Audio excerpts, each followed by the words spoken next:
दोस्तों, एक लड़की के हाथ में जब भी फोन आता तो अनजान नंबरों पर कॉल लगा देती थी। अगर कोई महिला फोन उठाती तो तुरंत काट देती थी। अगर कोई पुरुष फोन उठाता तो उससे वो अजीबोगरीब बातें करने लगती थी। अब कुछ लोग उसकी बातों को समझ नहीं पाते तो फोन काट देते और भूल जाते, लेकिन कुछ लोग ऐसे भी थे जो उसकी बातें सुने बिना रह ही नहीं पाते और उसके बाद उसमें इतना खो जाते कि फिर से वो कॉल बैक करते तो उसकी माँ फ़ोन उठाती थी। जब उसकी माँ फ़ोन उठाती तो ऐसा 2-4 दिन में एक आध बार ज़रूर हो जाता जब किसी अनजान आदमी का उसके पास फ़ोन आता, वो परेशान हो जाती। लेकिन दोस्तों, ऐसी कौन सी बात थी जो वो लड़की लोगों से करती थी? दोस्तों, आप सुनेंगे तो आप भी हैरान हो जाएंगे।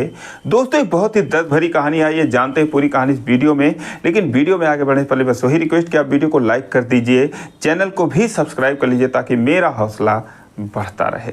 दोस्तों, एक कहानी है बिहार के बक्सर जिले की। एक लड़की जिसका नाम साधना होता है, उसकी शादी एक राजीव नाम के लड़के के साथ होती है। पति पत्नी बहुत खुश थे और 1 साल के बाद उनको एक बेटी पैदा होती है। उस बेटी का नाम वो परी रखते हैं। धीरे धीरे परी बड़ी होती है तो बहुत ही लाड़ प्यार से उसको पालते हैं उसके माता पिता। लेकिन जो उसके पिता थे, राजीव था, उससे उसका बहुत लगाव हो जाता है। वो लड़की हमेशा अपने पापा के ही पास रहती थी। धीरे धीरे समय बीतता गया, लड़की 6 साल की हो जाती है और उसका एक ही नियम था कि उसके पिताजी सुबह 9 बजे मजदूरी करने जाते थे, शाम को 5 बजे आते थे। 1 घंटा पहले से ही वो दरवाजे पर बैठकर अपने पापा का इंतजार करती थी। जब राजू घर पे आता तो साधना कहती कि इसे भी अपने साथ ले जाया करो, परेशान कर देती है। और दिन में 1-2 बार अपने पापा से बातें भी कर लेती थी। बाप बेटे में बहुत ज़्यादा प्यार होता है। दोस्तों, 6 साल की लगभग परी हो चुकी थी। एक दिन वो बैठ के इंतजार कर रही थी, लेकिन 6 से 7 बज गए, राजीव घर पे नहीं आया। अब परी जो है अपने पापा के लिए परेशान हो जाती है, अपनी माँ को बार बार परेशान करती है, मम्मी पापा क्यों नहीं आए, पापा क्यों नहीं आए। बोली आ जाएंगे आ जाएंगे। लेकिन जब रात को 8 बज गए तो उसे भी चिंता होने लगी कि अक्सर बहुत ऐसा कम होता था। वो फ़ोन करके बता देता था अगर कभी लेट आता था, लेकिन आज उसने ऐसा कोई कॉल नहीं किया था। दोस्तों, तभी रात को 9 बजे बुरी खबर आती है कि एक रोड एक्सीडेंट में राजू की मौत हो चुकी थी। अब जैसे मौत की खबर आती है, दहाड़े मार मार कर जो साधना थी वो रोने लगती है। परी उससे कहती है कि क्या हुआ मम्मी, क्या हुआ पापा को। दोस्तों, उसे अपने छाती से लगा लेती है, रोने लगती है। कैसे बताए कि उसके पापा की मौत हो चुकी है, वो अब लौट कर नहीं आने वाले। दोस्तों, उसके बाद सगे संबंधी को लेकर वो जाती है। लाश जो है हॉस्पिटल में पहुंच चुकी थी, पोस्टमार्टम हुआ, अंतिम संस्कार हो गया। लेकिन राजू का चेहरा परी को नहीं दिखाया गया, उन सब जगहों पर नहीं ले जाया गया। और जब परी को पता चला कि उसके पापा की मौत हो चुकी है, बच्ची थी लेकिन इतना तो समझती थी। दोस्तों, वो ज़मीन पर लेट लेट कर रोने लगती है। उसका विलाप देखकर जितने भी लोग थे सबका कलेजा फट गया। लेकिन कुछ लोगों ने उसे ढांढस बंधाया, उसे बहलाया झूठ बोलकर कि तेरे पापा कहीं गए हुए हैं, कमाने चले गए हैं, तेरे पापा हैं, आएंगे। दोस्तों, कुछ दिन समय बीता, लेकिन जो परी थी वो अपने पापा के लिए पागल सी हो जाती है। अब कोई लड़का जब उसके साथ खेलता, बच्चा खेलता, बता ही देता कभी कभी कि तेरे पापा मर गए हैं, जिसको लेकर वो परेशान हो जाती। और इतना परेशान हो गई कि जो साधना थी वो सोची कि चलो यहाँ से कुछ दिन के लिए मायके चली जाती हूँ। दोस्तों, वहाँ जाती है, वहाँ भी परी का यही हाल रहता है। अब राजू का नंबर जो है साधना के फ़ोन में सेव था। वो दिन भर फ़ोन लगाती, 100 बार फ़ोन लगाती, हमेशा नंबर बंद जाता। दोस्तों, उसके मायके वाले भी परेशान हो गए, उसके नाना नानी मामा मामी जितने भी थे उस बच्ची का हालत देखकर परेशान हो गए और साधना पर ही गुस्सा करने लगे। वो बोले कि अगर तूने इसको चेहरा दिखा दिया होता, इसे विश्वास पड़ जाता तो इतना परेशान ये नहीं करती। अब दोस्तों, जब साधना ये सब बातें सुनती तो उसको 2-4 झापड़ मार देती और कह देती कि तेरे पापा नहीं आएंगे। और उसके बाद रोने लगती और भगवान से यही कहती कि भगवान, अगर तुझे मेरा दुख नहीं दिखाई दिया, इस बच्ची का दुख तो तुझे देखना था, तूने इसके साथ ऐसा क्यों किया। अगर उनको ले गए तो अच्छा होता, इसको भी ले जाते। दोस्तों, दहाड़े मार मार कर रोने लगती। उसने भी अपने जवान पति को खोया था, लेकिन प्रकृति का नियम समझकर वो जो है राजू को भूलने की कोशिश करती थी। दोस्तों लेकिन बच्ची को कैसे समझाए। अब जब मायके में भी परेशान हो गई, उस बच्ची की हालत उससे देखी नहीं जाती थी, तो एक अनजान जगह पर चली गई, वहाँ पर कमरा किराए पर ले लिया। सोची किसी को पता नहीं चलेगा हम लोग कौन है, कहाँ से आए हैं, और इसको हम यही बताते रहेंगे कि तेरे पापा कमाने गए हैं, वहाँ से आ जाएंगे, कोई वहाँ ये कहने वाला नहीं रहेगा कि तेरे पापा नहीं हैं। दोस्तों वहाँ पर जाती है, उसके बाद इधर उधर छोटा मोटा काम करने लगती है, लेकिन जो परी थी उसका वही हाल था। अब लोग सोचते थे 6 साल की बच्ची है, 2-4 महीने में भूल जाएगी, लेकिन ना जाने कौन सा कुदरत ने कनेक्शन जोड़ दिया था बाप बेटी का कि दोस्तों वो एक पल के लिए भी नहीं भूल पाती थी। अब साधना ने परेशान होकर अपने पति का नंबर डिलीट कर दिया था, क्योंकि दिन भर वो फ़ोन लगाती रहती थी। जब उसने नंबर डिलीट कर दिया तो उसको शुरू के 2 अंक याद थे, लास्ट के 2 अंक याद थे। वो जो है नंबर डायल करती, अनजान नंबरों पर कॉल करती, कभी 2-4 डिजिट कम रह जाते तभी डायल कर देती। ऐसे करते करते दोस्तों 10-15 बार जब फ़ोन लगाती तो कहीं ना कहीं फ़ोन लग ही जाता। अब जैसे कोई महिला उठाती फ़ोन काट देती थी, लेकिन जब कोई आदमी फ़ोन उठाता था तो उससे जो बातें करती उसे सुनकर सामने वाले का कलेजा फट जाता। जैसे कोई फ़ोन उठाता तो बोलती, हेलो पापा, आप कहाँ चले गए? यहाँ पर लोग कह रहे हैं आप मर गए। क्या आप मर गए पापा? आप क्यों नहीं आ रहे हो? अब दोस्तों जब अगला सुनता तो काट देता फ़ोन, बोलता रॉन्ग नंबर है बेटा। लेकिन फिर वो सोचने लगता उसके बारे में, फिर कॉल बैक करता तो उसकी माँ फ़ोन उठाती जो साधना थी, उससे पूछता कि क्या बात है, ये एक लड़की ने फ़ोन किया था, ऐसी ऐसी बातें कर रही थी। साधना जो है कहती मुझे माफ़ कीजिए, मेरे साथ ऐसा ऐसा हुआ है, मेरी बेटी है, और इसी उम्मीद में फ़ोन लगाती है कि शायद उसके पापा का नंबर है। अब दोस्तों अगला सुनता तो रो देता, लेकिन क्या कर सकता था, कुछ कर नहीं सकता था। और ऐसे रोज़ परी जो है जब उसकी माँ सो जाती या कोई काम करती तो नंबर लेके डायल करती। जब साधना उससे फ़ोन छीन लेती तो वो रोने लगती, कहती मैं पापा से बात करूँगी। वो थक हार के उसको मोबाइल दे ही देती कि जा तेरा जो मर्जी करे वो कर। अब दोस्तों ऐसे ऐसे एक दिन उसने एक जगह फ़ोन लगाया। अगला जब फ़ोन उठाता है तो उससे भी यही बात बोलती है कि पापा, फ़ोन उठाते ही रोने लगी कि पापा आप मर गए, मैं भी मर जाऊंगी। आप कहाँ चले गए, आप क्यों नहीं आ रहे हो? यहाँ पर लोग कह रहे हैं कि आप मर गए हो। मम्मी कहती है आप कमाने गए हो। पापा आप मुझे भूल गए, कितने दिन हो गए पापा, आप क्यों नहीं आ रहे हो? अब दोस्तों अगला सुना तो उसकी बातें सुनकर हक्का बक्का रह गया। जब उसने 2 मिनट बातें सुन ली परी की तो उसने कहा बेटा मैं कहाँ मर गया हूँ, मैं तो कमाने आया हूँ। कौन कह रहा मैं मर गया हूँ? तुम्हारे लिए खिलौने लेने आया हूँ, कपड़े लेने आया हूँ। तो परी उससे बोली कि पापा मुझे कुछ नहीं चाहिए, अगर आप कुछ लाओगे तो मैं तोड़ दूंगी, आप बस चले आओ। आप कब आ रहे हो आप ये बता दो। अब दोस्तों अगला क्या बताए, उसने बोला बेटा आऊँगा, 2-4 दिन में आऊँगा। और घर में तुम अकेली हो क्या? उसने बोला नहीं मम्मी हैं, मम्मी सो रही हैं। बोला ठीक है मम्मी को फ़ोन दो, मम्मी से बात करनी है। अब दोस्तों जैसे ही परी सुनती है कि उसके पापा ने कहा मैं आऊँगा बेटा, जल्दी आऊँगा, उसके खुशियों का कोई ठिकाना नहीं। वो चहक पड़ी, कूदते हुए गई, अपनी मम्मी को जगाने लगी। मम्मी पापा आएंगे, पापा आएंगे, पापा का फ़ोन है ये। उसने साधना को फ़ोन पकड़ा दिया, बोली लो पापा आपसे बात करेंगे। साधना ने फ़ोन लिया, कान से लगाई। उसे पता था कि ये किसका फ़ोन होगा। कान से लगाकर उसने बोला हेलो। उधर से आवाज़ आई, दोस्तों उस लड़के का नाम सचिन होता है। उसने कहा कि क्या बात है, ये बच्ची मुझसे ऐसी ऐसी बातें कर रही है, क्या परेशानी है? अब दोस्तों साधना क्या कहती, वो रोने लगी और उसके बाद बोली कि मैं आपसे बाद में बात करूँगी। उसने फ़ोन काट दिया। परी ने बोला आपने फ़ोन क्यों काट दिया, मुझे और पापा से बात करनी थी। दोस्तों 2 घंटे बीत गए। सचिन उधर इंतज़ार करता रहा कि अभी फ़ोन आएगा मेरे पास, लेकिन साधना कहाँ फ़ोन करने वाली थी। 2 घंटे बाद उसने फिर फ़ोन मिलाया।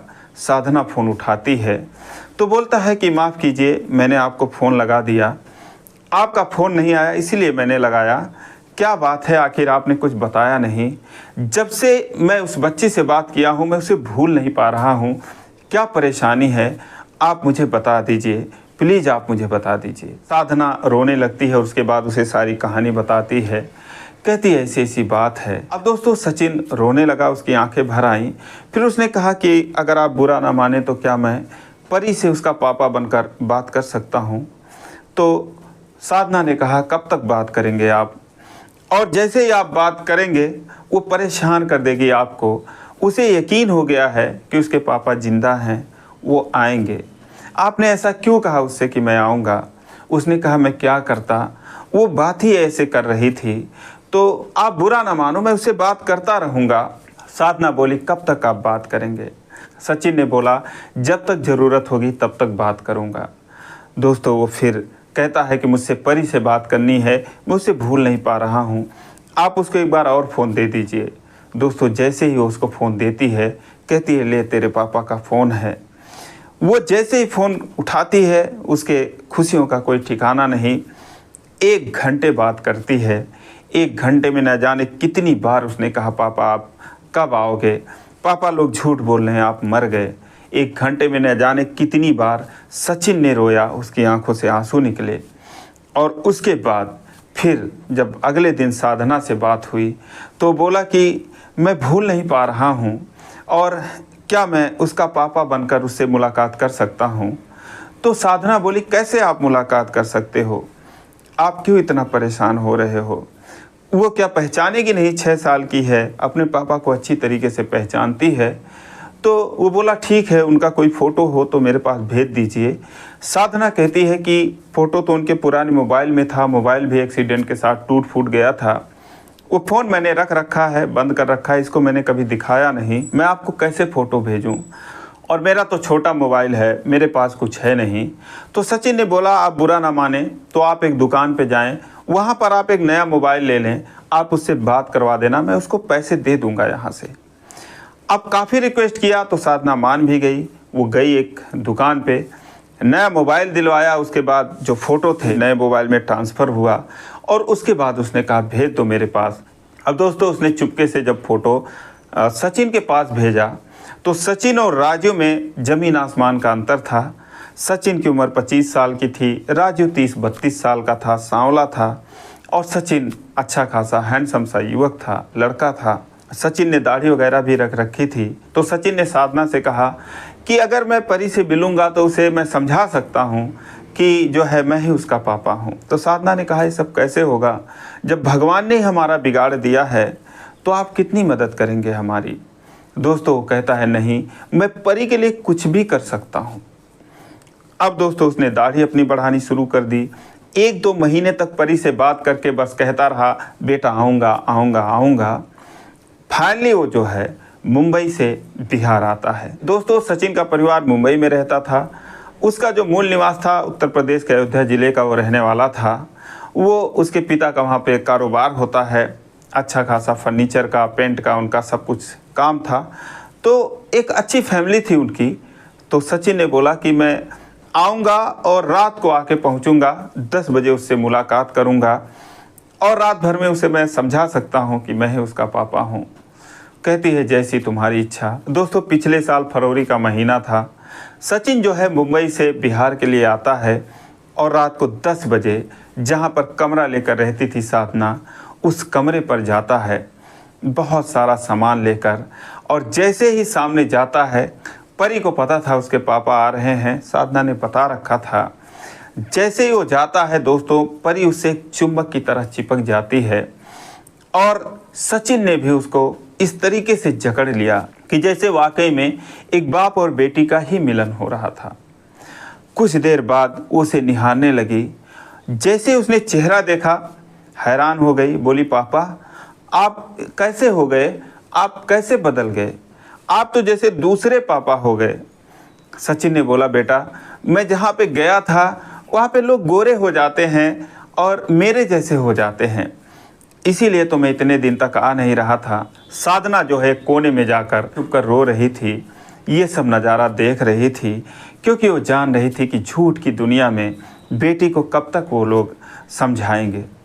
दोस्तों बोलने लगा कि बेटा मैं वहाँ पर इसीलिए तो मैं आ नहीं रहा था इतने दिनों तक कि मैं वहाँ पे गोरा हो रहा था, बहुत अच्छा वहाँ पे सब कुछ था, देखो मैं कितना बदल गया हूँ, क्या मैं अच्छा नहीं लग रहा हूँ। परी बोली पापा आप बहुत अच्छे लग रहे हो। इतना सुनने के बाद दोस्तों वो उसे सीने से लगा के रोने लगता है, क्योंकि उसको यकीन हो गया कि परी जो है, कम से कम ये उसे विश्वास हो गया कि मैं ही उसका पापा हूँ। दोस्तों साधना ने खाना बनाया था, दोनों खाए।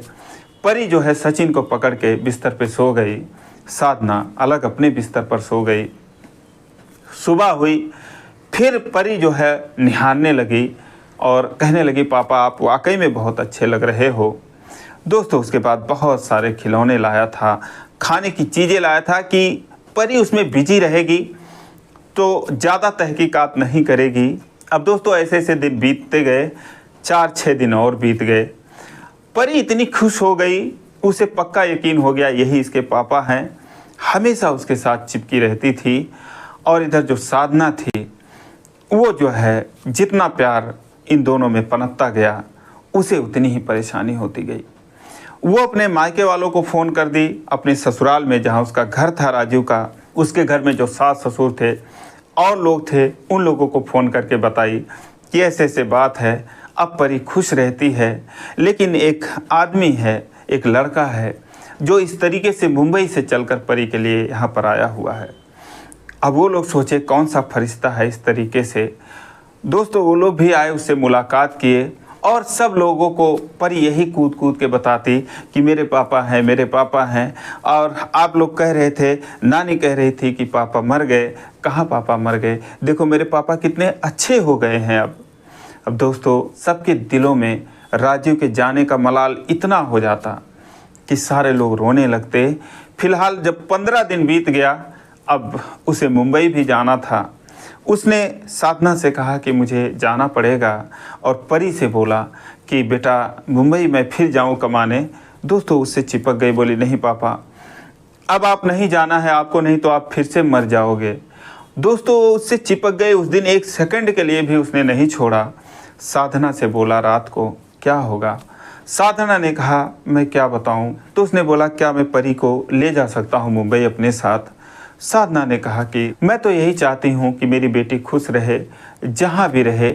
मैं तो ईश्वर से यही मना रही थी, जब ये परेशान हो रही थी, पागल जैसी हो रही थी, यही मना रही थी कि भगवान तूने इसको कैसे छोड़ दिया, क्यों छोड़ दिया। इसके पापा के ही पास ले जाते ताकि वहाँ पर ये रहती, उनके साथ रहती। अब आप जैसी इच्छा आप वैसा करो। तो सचिन ने कहा लेकिन आपका क्या होगा, आपने अपने बारे में नहीं सोचा। तो साधना ने कहा मेरा क्या है, मेहनत मजदूरी करके अपना पेट भरूंगी। फिर सचिन ने कहा ठीक है, लेकिन अगर आप भी मुंबई चलती तो बहुत अच्छा होता। तो कहती मैं कैसे जा सकती हूँ, आपने मेरे बेटी के लिए ही इतना किया, बहुत है। कहती है आपका एहसान मैं कभी नहीं भूल सकती, लेकिन आपका परिवार भी है, आपको परेशानी होगी। तो सचिन ने कहा सबको पता है मेरे घर में, और उन्हीं लोगों ने सारा सामान खरीद के मुझे परी के पास भेजा था। और उनको मैंने जब आवाज़ सुनाई परी की, तो वो लोग भी रोने लग गए थे। वो लोग भी बोले कि बेटा जा और परी को लेकर यहाँ पर आ जा।